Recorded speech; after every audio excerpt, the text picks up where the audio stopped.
अस्सलाम वालेकुम, आप देखें खबर, मैं मोहम्मद मालिक। पूरे पाकिस्तान में एक ही सवाल है, अली अमीन गंडापुर साहब कहाँ थे, क्या हुआ, कैसे वो जलसा छोड़ के अपना जुलूस आराम से केपी हाउस पहुंच गए, कंटेनर्स, रास्ते, वीआईपी ब्लॉकेड्स, ये वो, लेकिन वो पहुंच गए और फिर उसी ईज के साथ वो निकल गए। पुलिस का छापा, लोग कह रहे हैं जी सारा टोपी ड्रामा था, एक उसको कवर दिया गया, लेकिन वो जैसे आए वैसे ही करके चले गए। फिर दो स्टोरीज चल रही हैं पूरे शहर में।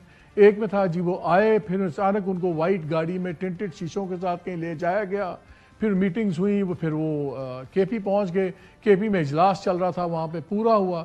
लेकिन दूसरी तरफ ये है कि जी शायद उनकी मुलाकात हुई या बात हुई खान साहब से, और फिर सारी चीज़ें, बहुत से सवालात हैं। और ये पैटर्न है, पहले भी आपको याद है एक बारी वो गायब हुए थे 6 घंटे के लिए, इस बार 24 घंटे के लिए होगा, तो एक पैटर्न सा नज़र आ रहा है। तब भी हमें समझ नहीं क्या हुआ क्या नहीं हुआ।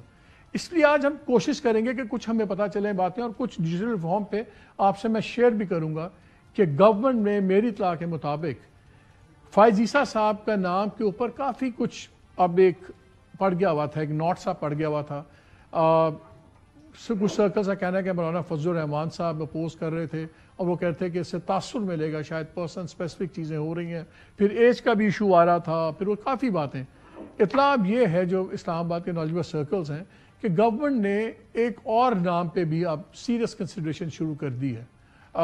होता या नहीं होता तो वक्त बताएगा, लेकिन जस्टिस अमीनुद्दीन खान साहब का नाम बड़ा सीरियसली कंसिडर हो रहा है मेरी इत्तला के मुताबिक। वो सीनियरिटी लिस्ट में चीफ जस्टिस के बाद वो चौथे नंबर पे हैं।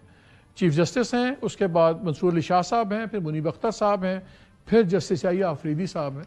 और ये भी सुना है कि याहिया अफरीदी साहब के नाम की बात हुई तो लोगों ने कहा कि इस पर बिल्कुल एतराज़ नहीं होगा लॉयर्स कम्युनिटी को, अगर जज की ज़ात की बात है। तो फिर किसी ने कहा कि नहीं वो बहुत अंग्रेज़ किस्म के आदमी हैं, पता नहीं इस जुमले का क्या मतलब है, कि शायद वो बिल्कुल ही स्ट्रेट एज एन एरो होंगे। तो बहरहाल ये एक नाम अब चल रहा है, देखते हैं इसमें की हकीकत है।